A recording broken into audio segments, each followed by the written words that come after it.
Hello students, आज की इस क्लास में आपका हार्दिक स्वागत है। कल हम बिहारी पढ़ रहे थे और दोहे के बीच में ही थोड़ा सा बाधा आ गई थी क्योंकि मोबाइल की मेमोरी पूरी फुल हो गई थी। इसलिए अब हम आगे की क्लास में इसमें चर्चा करते हैं। जुवती जून में मिल गई, नेक न होत लखाए। जुवती जून में मिल गई, नेक न होती लखाए। सौंधे के डोरे लगी, अली चली संग जाए। सौंधे के डोरे लगी, अली चली संग जाए। अर्थात मैंने जैसे पहले भी आपको बिहारी के बारे में चर्चा करते समय बताया था कि बिहारी जो हैं वो श्रृंगार का वर्णन करते हैं और कई बार वियोग श्रृंगार का वर्णन करते समय या संयोग श्रृंगार का वर्णन करते समय अत्युक्ति अलंकार का प्रयोग करते हैं। अर्थात जो वर्णन करते हैं वो इतना अतिशयोक्तिपूर्ण होता है कि उसे पढ़कर ऐसा लगता है मानो उसमें कहीं भी सहजता, स्वाभाविकता या मौलिकता नहीं रह गई है।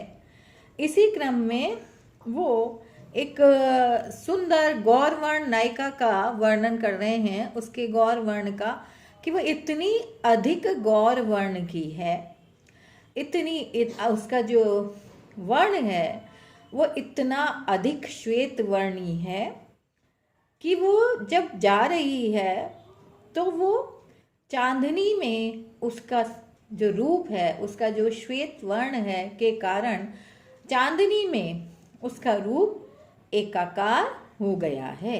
युवती जोन में मिल गई, अर्थात चांदनी में वो ऐसी मिल गई है, जोन में अर्थात चांदनी में वो इस प्रकार मिल गई है कि वो अलग से दिखाई ही नहीं दे रही। अगर हमको उसको देखना है तो बहुत मुश्किल हो गया है।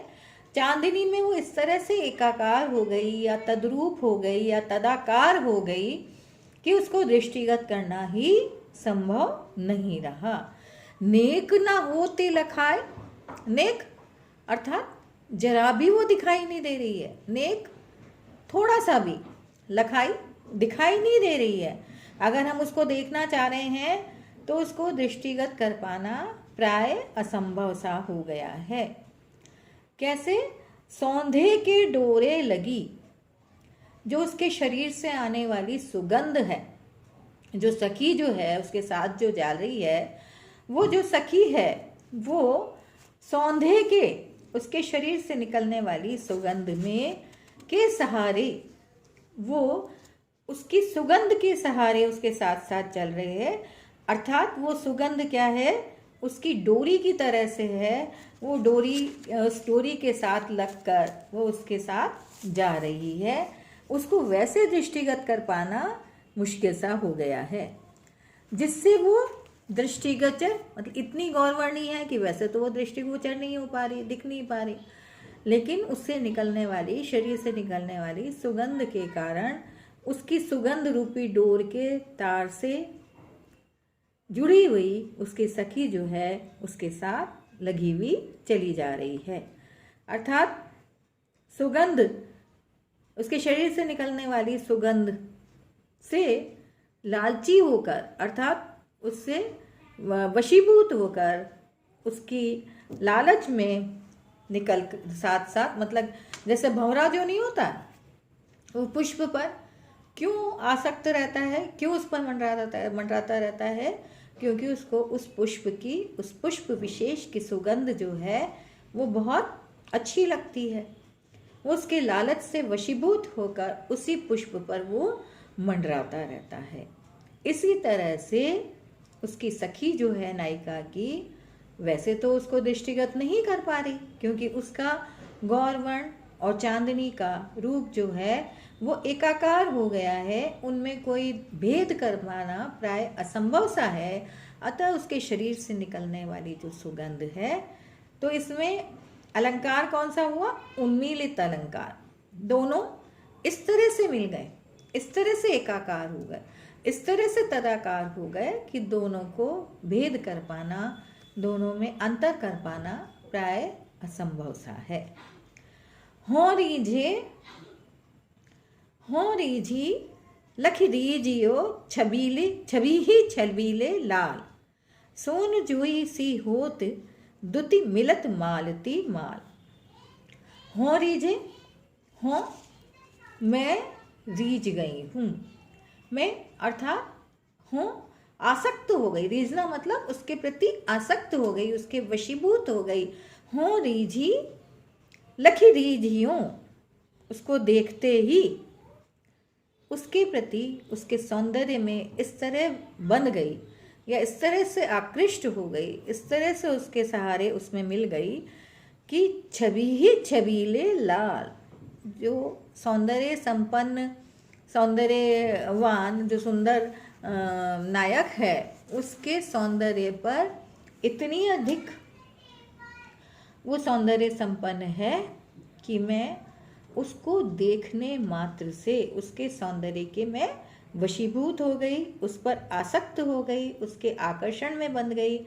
और सोन जुई सी होती दुति मिलत मालती माल, जिस तरह से मालती की माला की जो कांति है, वो नायिका की, मालती की माला नायिका की कांति से सोन जूही सी हो जाती है। हालांकि मालती का पुष्प अलग है, लेकिन वो नायिका की जो कांति है, उसकी कांति से वो मालती की जो माला है वो सोन जूही सी दिखाई देती है। बहके सब जिए की कहत ठौर कुठौर लखे ना, छिन और से ये छवि छाके नैन। जैसे मैंने अभी आपको कहा कि उसके सौंदर्य के प्रति, उसके आकर्षण में वो इस तरह से बन गई है, वो इस तरह से एकाकार हो गई है, वो इस तरह से तदाकार हो गई है कि उनमें भेद कर पाना प्राय असंभव है। इसी तरह से वो कह रही है ए छवि छाके नैन, इस छवि से छाके तृप्त हुए वे ये नेत्र जो हैं, अर्थात ये नेत्र जो कि जो प्रियतम के सौंदर्य से इस प्रकार आकृष्ट हो गए हैं, इस प्रकार बंध गए हैं, इस प्रकार छक गए हैं, अर्थात तृप्त हो गए हैं, या कहें कि अघा गए हैं, इस तरह से उनसे मतलब बंध गए हैं उनमें कि छिन और से एक क्षण में कुछ रहते हैं और दूसरे क्षण कुछ और हो जाते हैं। छिन और से क्षण विशेष में वो कुछ और रहते हैं और दूसरे क्षण कुछ और हो जाते हैं। ये नायक के सौंदर्य के प्रति आसक्त ये नेत्र इतने छवि छाके उनके सौंदर्य में इस तरह से तृप्त हो गए हैं, सौंदर्य को देखकर इस तरह से अघा गए हैं कि वो एक क्षण विशेष में कुछ होते हैं और अगले क्षण विशेष में वो कुछ और हो जाते हैं। उनके क्षण क्षण में वो परिवर्तित होते रहते हैं। जैसे कहते हैं ना, क्षण क्षण में क्षणे क्षणे यत नवताम उपैति, क्षणे क्षणे यत नवताम उपैति, अर्थात क्षण क्षण में वो दूसरी कोई नवीनता को ग्रहण कर लेते हैं। बहके, ये क्या है?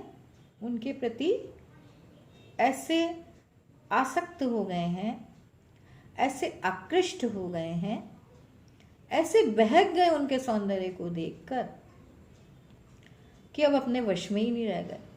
अपना खुद का कोई वश नहीं चलता उन पर। बहके सब जिए की कहत, हमेशा हृदय में क्या रहता है? केवल उनके सौंदर्य का, उनके बारे में सोचते रहते हैं, उन्हीं की सौंदर्य के बारे में उससे आकृष्ट रहते हैं। निरंतर जिए में यदि कोई बात आती है, हृदय में कोई और बात आती ही नहीं है, केवल वो उन्हीं के बारे में सोचते रहते हैं। अपना अगर चाहें भी कि हम अपने हृदय पर कंट्रोल कर सकें, अपने हृदय को वशीभूत कर सकें, अपने मन की कुछ कर सकें, सोच सकें, तो ये क्या है, बह के उनके प्रति ऐसे बहक गए, अब अपने वश में ही नहीं रह गए। सब जिए की कहत, केवल कुछ कहते हैं तो क्या कहते हैं कि वो उन्हीं के प्रति आसक्त रहते हैं।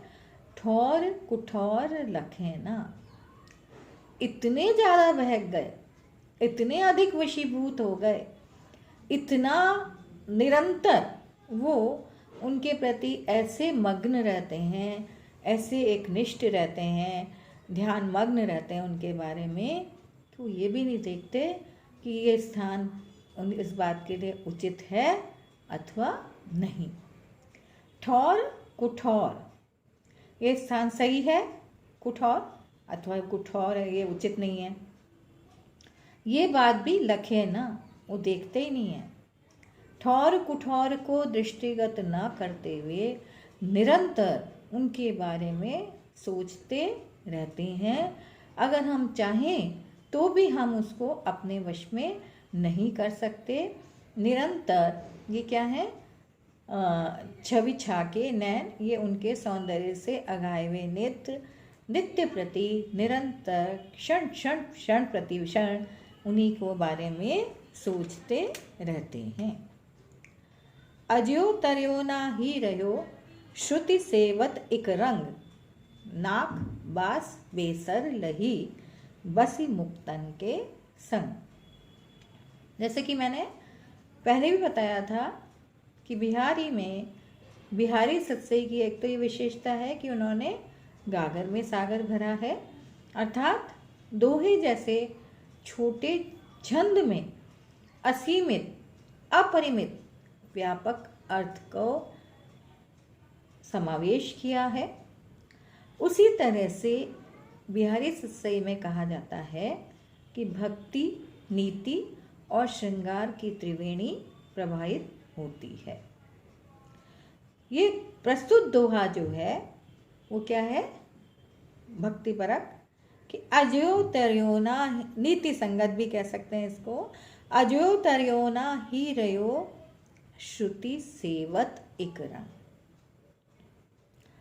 आज तक कहते हैं कि तर्यो ना ही रहा, दो अर्थ निकलेंगे इसके कि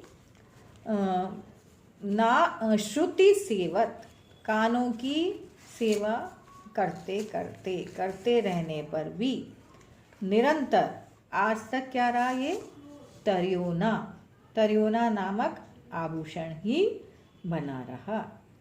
कवि इसमें कहते हैं कि ये तरोना एक ढंग का कानों में पहनने का आभूषण है। तो ये जो आभूषण है ये निरंतर नाक का सानिध्य लाभ करते रहते पर भी आज तक तरोना ही रहा, तरोना नाम का आभूषण ही बना रहा। अर्थात क्या निकल रहा है इसमें, एक अर्थ क्या निकल रहा है अप्रत्यक्ष रूप से, कि नीचे या अमुख्य ये स्थान पर ही बना रहा। कान क्या है, सामने नहीं है, मुख्य स्थान नहीं है उसका, तो वो पीछे का या कहें कि अमुख्य स्थान का ही अधिकारी अभी तक बना रहा। फिर कहते हैं नाक बास बेसर लही बसी मुक्तन के संग, बसी मुक्तन के संग, मोतियों की संगति को प्राप्त करके। सत्संगति एक तरह से कह सकते हैं कि इसमें सत्संगति की महिमा का उद्घाटन करना चाहता है कवि। कवि कहते हैं, जैसे कहते हैं ना कि कोयले की दलाली में हाथ काला, या सेब की पेटी में यदि एक सेब भी खराब हो जाए, सड़ जाए, तो सारे सेब सड़ जाते हैं।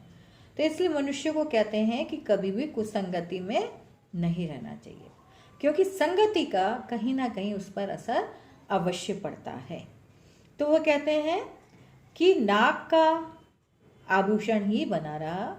नाक का निरंतर सेवन करते रहने पर भी वो अभी तक मुख्य स्थान का अधिकारी नहीं बना, निरंतर अमुख्य स्थान का ही उसको लाभ मिला।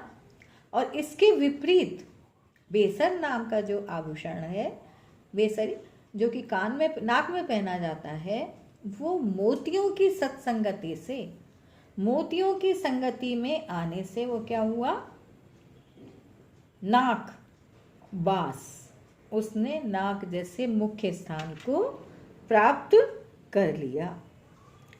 ये अर्थात मुख्य स्थान अर्थात नाक क्या है, सामने ही दिखाई देती है, अग्रभाग है नाक, सामने तुरंत किसी की भी ध्यान जाएगा तो सबसे पहले नाक पर जाएगा, कान पर बाद में जाएगा। तो वो कहते हैं कि नाक जैसे अग्र स्थान का अधिकारी किसके कारण पड़ा, क्योंकि उसने बेसर नामक आभूषण ने मोतियों की संगति की। तो मनुष्य को हमेशा सत्संगति की ओर उन्मुख होना चाहिए। दूसरा अर्थ क्या निकलता है इसका, साधु समाज को वो संकेतित करते हुए कहते हैं कि सदा यदि वो वेदों का सेवन करता रहा, श्रुति सेवत इक रंग, श्रुति अर्थात वेद आदि का अध्ययन करते रहने से, अध्ययन अध्यापन में संलग्न होने पर या उपराम होने पर या लीन होने पर भी, हालांकि ये बहुत अच्छी बात है वेद आदि का अध्ययन करना, किंतु फिर भी वेद आदि का अध्ययन अध्यापन करने से पर भी वो आज तक क्या है, अधोवर्ती स्थान का ही अधिकारी रहा, अर्थात तर्यो न, अर्थात तरा नहीं अर्थात इस जीवन मरण के, जन्म मरण के चक्र से अभी तक उसकी मुक्ति नहीं हो पाई, आज तक उसका इस भवसागर से उद्धार नहीं हुआ, इस संसार रूपी सागर में वो आज तक भटक रहा है। आज तक हालांकि वेद आदि का अध्ययन करता रहा निरंतर, फिर भी उसका इस भवसागर से उद्धार नहीं हुआ। जबकि मनुष्य को निर्वाण या मोक्ष कैसे मिलता है, जबकि उसको इस जन्म मरण के चक्र से मुक्ति मिलेगी, तभी उसका उद्धार होगा, तभी उसको मोक्ष की प्राप्ति होगी। और इसके विपरीत वो कहते हैं कि जिन्होंने जीवन मुक्त महात्माओं के साथ संगति की, जो कि क्या है, मुक्तन के संग, मोक्षकामी लोगों के साथ, मोक्ष की इच्छा करने वाले, इच्छा रखने वाले व्यक्तियों के साथ जिसने संगति की, वो क्या हुआ, वो नाक बास बेसर लयो, वो स्वर्ग जैसे उच्च स्थान का अधिकारी हो गया। उसने क्या किया कि वो स्वर्ग में वास करने लगे। इस दोहे में ऐसा लगता है मानो कि बिहारी लाल जो हैं वो क्या कहना चाहते हैं कि मनुष्य को हमेशा संगत जो है अपनी अच्छी रखनी चाहिए। सत्संगति की महिमा का उन्होंने रेखांकन किया है, चित्रांकन किया है, उद्घाटन किया है कि मनुष्य को ये सोच समझकर मित्र बनाना चाहिए कि वो आने वाले समय में उनके लिए हितकारी होंगे अथवा अहितकारी। तो इस दोहे में मैंने जैसे बताया कि दो अर्थ निकल रहे हैं। एक तो आ रहा है कि वो तरोना नामक आभूषण बना रहा और बेसरी मोतियों की संगति में रहकर उसने बेसरी नाग जैसे मुख्य भाग की, अग्रभाग की वो अधिकारी बन गई। प्रथम अर्थ ये है। और द्वितीय अर्थ जैसा मैंने आपको कहा कि वेद आदि का अध्ययन अध्यापन के उपरांत भी तरियो ना, आज तक उसका उद्धार नहीं हुआ, भवसागर में वह आज भी रमा हुआ है, आज भी उसका उससे मुक्ति नहीं मिल पाई, निरंतर उसी में संलग्न है। तो वो कहते हैं कि और दूसरा, जिसने कि मोक्षकामी लोगों के साथ सत्संगति की, उनका इस जीवन से उद्धार हो गया। तो तात्पर्य क्या है, इसमें अलंकार कौन सा है, श्रेष्ठ अलंकार। श्रेष्ठ का अर्थ क्या होता है, चिपका हुआ, उसमें कुछ दूसरा अर्थ एक अर्थ में चिपका हुआ है, इसलिए यहाँ श्लेष अलंकार। बाकी हम अगली क्लास में पढ़ेंगे।